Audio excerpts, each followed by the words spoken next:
आप जैसे भी हैं वैसे ही रहने का प्रयास करें दोस्तों, क्योंकि ओरिजिनल की कीमत हमेशा डुप्लीकेट से ज़्यादा ही होती है।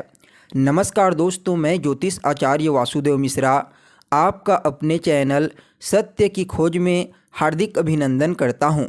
दोस्तों, आज का यह ज्योतिष का कार्यक्रम आप लोगों के लिए यानी कि वृश्चिक राशि वालों के लिए बेहद ही ज़्यादा खास कार्यक्रम साबित होगा। आज हम चर्चा करेंगे ग्रहों के सम्राट सूर्य देव के राशि परिवर्तन प्रभाव के बारे में। जी हाँ दोस्तों, ग्रहों के राजा सूर्य देव अपनी वर्तमान नीच राशि तुला राशि को छोड़ करके अपने मित्र मंगल की साधारण और अर्धजलीय राशि वृश्चिक राशि में प्रवेश कर चुके हैं, जहां पर सूर्यदेव 16 दिसंबर तक गोचर करेंगे। उसके पश्चात फिर अपने ही मित्र देवगुरु बृहस्पति की मूल त्रिकोण राशि धनु राशि में प्रवेश कर जाएंगे। तो ऐसे में दोस्तों, आज के इस कार्यक्रम में जानने का प्रयास करेंगे सूर्यदेव वृश्चिक राशि में गोचर करते हुए आपको किस प्रकार का परिणाम देने में सक्षम रहेंगे। साथ ही सूर्यदेव के इस गोचर काल को बेहतर बनाने के लिए कौन सा उपाय आपको करना चाहिए, हर एक जानकारी विस्तार के साथ आज आपको बताएंगे। इसलिए आज के इस कार्यक्रम को अंत तक देखिए। और दोस्तों, अगर आप अपनी जन्म कुंडली का विश्लेषण करवाना चाहते हैं तो वीडियो के अंदर और वीडियो के डिस्क्रिप्शन बॉक्स में आपको नंबर मिल जाएगा, जहां से आप संपर्क कर सकते हैं।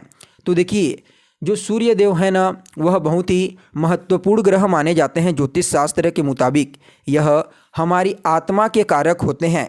साथ ही साथ ज्योतिष शास्त्र में सूर्य देव को और कई चीज़ों का कारक ग्रह कहा गया है, जैसे कि सूर्य देव के बिना इस संसार में कोई भी चीज़ क्रियाशील नहीं हो सकती। मतलब सूर्य देव के ही द्वारा हर चीज़ एक्टिव है, क्रियाशील है। सूर्य की ऊर्जा से ही वह चल रहा है, चाहे वह सजीव हो या फिर निर्जीव, हर चीज़ को सूर्य देव से ही ऊर्जा की प्राप्ति हो रही है। सूर्य देव न सिर्फ ऊर्जा के कारक होते हैं, बल्कि यह हमारे जीवन में मान सम्मान, पद प्रतिष्ठा और प्रसिद्धि के भी कारक होते हैं। इसलिए जन्म कुंडली में जब भी सूर्य महाराज बलवान अवस्था में होते हैं, मजबूत होते हैं, तो उस कंडीशन में जातक को जीवन के हर क्षेत्र में विशेष सफलता की प्राप्ति होती है। उसे मान सम्मान, पद प्रतिष्ठा और प्रसिद्धि की भी प्राप्ति विशेष रूप से होती है। इसके अलावा उस जातक का शरीर निरोगी रहता है। इसके विपरीत जब जन्म कुंडली में सूर्यदेव कमज़ोर हो जाते हैं, पीड़ित हो जाते हैं, तो उस कंडीशन में सबसे पहले तो जातक आत्मशक्ति से हीन रहता है। उसके अंदर कॉन्फिडेंस की कमी देखने को मिलती है। वह व्यक्ति बार बार बीमार पड़ता रहता है। साथ ही किसी भी क्षेत्र में उसे विशेष सफलता की प्राप्ति नहीं होती। इसके अलावा सूर्यदेव न तो आपको मान सम्मान प्रदान करने देते हैं और न ही किसी भी कार्य क्षेत्र में सफलता।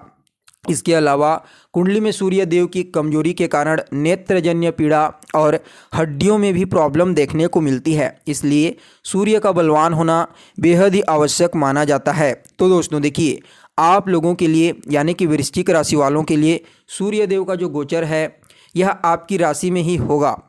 और आपकी राशि में गोचर करते हुए सूर्यदेव अपनी सप्तम दृष्टि से आपके सप्तम भाव को यानी कि आपके दाम्पत्य जीवन को देखेंगे और आपके कर्म क्षेत्र का भी परिणाम आपको प्रदान करेंगे। यहाँ पर सूर्यदेव केंद्र के अधिपति होकर के केंद्र में गोचर करेंगे। मंगल का प्रभाव भी सूर्यदेव को मिलेगा। तो सूर्यदेव कई मामलों में आपको सकारात्मक फल प्रदान करने में इस गोचर काल के दौरान सक्षम रहेंगे। यहाँ पर कुछ बातों का आपको विशेष रूप से समझना जरूरी है, जैसे कि सूर्यदेव स्वतंत्र प्रभाव नहीं देंगे।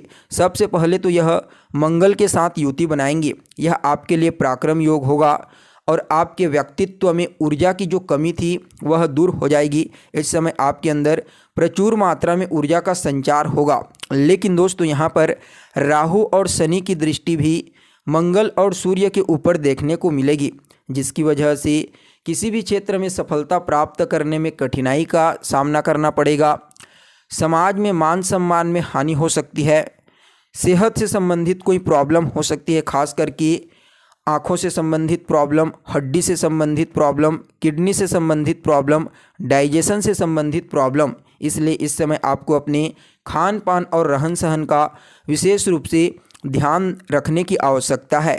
तो वहीं दोस्तों जब आपकी राशि के ऊपर यानी कि आपके लग्न के ऊपर गोचर कुंडली में सूर्य देव गोचर करेंगे तो यह आपके व्यक्तित्व में जो ऊर्जा फैलना चाहिए संसार में, उस ऊर्जा को उत्पन्न करने का प्रयास करेंगे। देखिए यहाँ पर सूर्य और मंगल दोनों मिल करके आपके जीवन में आने वाली सभी प्रकार की बाधाओं को दूर करने का प्रयास करेंगे, आपके व्यक्तित्व को निखारने का प्रयास करेंगे, समाज में मान सम्मान, पद प्रतिष्ठा और सफलता देने का प्रयास करेंगे। हर प्रकार से अपने इस गोचर काल के दौरान सूर्य आपको ऊपर उठाने का प्रयास करेंगे, हर कंडीशन में सिर्फ आपकी ही सहायता करेंगे। लेकिन दोस्तों यहाँ पर राहु और शनि की दृष्टि पड़ेगी, जिसकी वजह से सूर्य का जो परिणाम है जितना अच्छा मिलना चाहिए उसमें काफ़ी हद तक कमी देखने को मिल सकती है। जैसे कि समाज में मान सम्मान की प्राप्ति तो आपको होगी, इसमें कहीं कोई दो मत वाली बात नहीं है, लेकिन कुछ बदनामी भी तो हो सकती है जिससे आपको नुकसान हो जाए। इस समय आपका इम्यून सिस्टम तो बेहतर रहेगा, लेकिन फिर भी अगर आपकी जन्म कुंडली में सूर्य की स्थिति कमज़ोर हुई, लग्न की स्थिति कमज़ोर हुई, तो यकीन मानिए इस समय हड्डी से संबंधित प्रॉब्लम और नेत्रजन्य पीड़ा आपको परेशान कर सकती है। इसके अलावा डाइजेशन का आपको विशेष रूप से ध्यान रखने की आवश्यकता है, खान पान पर ध्यान दीजिए। तो वहीं दोस्तों सूर्य देव जो होते हैं वह पिता के कारक होते हैं, उच्च अधिकारियों के कारक होते हैं, सरकार के कारक होते हैं। तो यहाँ पर आपके अंदर देखिए, आपके अंदर एग्रेशन तो रहेगा, आपके व्यक्तित्व में इस समय उग्रता देखने को मिलेगी, साथ ही धैर्य की कमी रहेगी और आप खुद ही अपनी गलती की वजह से अपना नुकसान कर बैठेंगे। इसलिए इस समय आपको अपने आप पर विशेष रूप से नियंत्रण रखने की सलाह दी जाती है। कोई भी फैसला बिना सोचे समझे ना करें, हर चीज़ को पहले अच्छे से विश्लेषण कर लीजिए, उसके पश्चात किसी भी पॉइंट पर अगर फैसला करेंगे तो आपके लिए नकारात्मक नहीं होगा। लेकिन दोस्तों यहाँ पर सूर्य और मंगल आपके व्यक्तित्व में ऊर्जा भर देंगी, आपको उग्र बना देंगे। इसलिए सामने वाले से बात करते समय आपको अपनी वाणी पर विशेष रूप से नियंत्रण रखने की आवश्यकता है। जितना ज़्यादा हो सके शांति के साथ हर काम को सुलझाने का प्रयास करें। तो वहीं यहाँ पर सूर्य की जो सप्तम दृष्टि होगी वह आपके सप्तम भाव पर दाम्पत्य जीवन के ऊपर देखने को मिलेगी, जिसकी वजह से आपके दाम्पत्य जीवन में भी कुछ न कुछ परेशानी, वैचारिक मतभेद उत्पन्न कर सकते हैं। यहाँ पर आपको अपने पार्टनर के साथ आपसी सामंजस्य स्थापित करने का प्रयास करना चाहिए। कोई भी प्रॉब्लम होती है तो अपने आप को शांत कर लीजिए, फिर वह प्रॉब्लम दूर हो जाएगी। साथ ही दोस्तों यहाँ पर जो लोग पार्टनरशिप में किसी भी प्रकार का बिजनेस व्यापार करते हैं उनको भी इस समय कुछ चुनौतियों का सामना करना पड़ सकता है, लेकिन जो खुद सेल्फ बिजनेस करते हैं उनके लिए यह समय अच्छा रहेगा। उन लोगों को अपने बिजनेस में विशेष तरक्की और सफलता की प्राप्ति होने का योग बना हुआ है।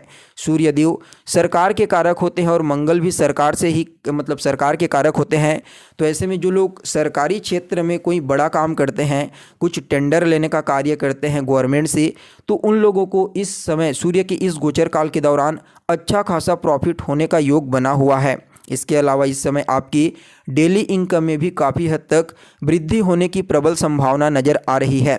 इसके अलावा दोस्तों जब सप्तम भाव को दृष्टिगोचर करेंगे सूर्यदेव तो यह कहीं ना कहीं आपकी लाइफ पार्टनर के स्वभाव में भी उग्रता ला देंगी, जिसकी वजह से दोनों के बीच में 36 का आंकड़ा इस गोचर काल के दौरान देखने को मिल सकता है, क्योंकि एक दूसरे की बात को सुनना पसंद बिल्कुल भी नहीं करेंगे।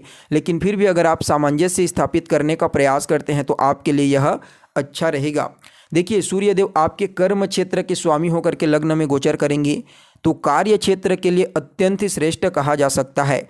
आप जो भी काम धंधा करते हैं, बिजनेस करते हैं, नौकरी करते हैं, तो इस समय आपको विशेष लाभ की प्राप्ति होगी। आपको अपने उच्च अधिकारियों का, अपने बॉस का सपोर्ट प्राप्त होगा। साथ ही जो लोग बेरोजगार हैं, रोजगार की तलाश कर रहे हैं, उन लोगों को इस समय कोई अच्छी सी जगह पर रोजगार की प्राप्ति हो सकती है। साथ ही नौकरी की तैयारी करने वाले जातकों को भी नौकरी के लिए कुछ अच्छे अवसर सूर्य के इस गोचर काल के दौरान देखने को मिलेंगे।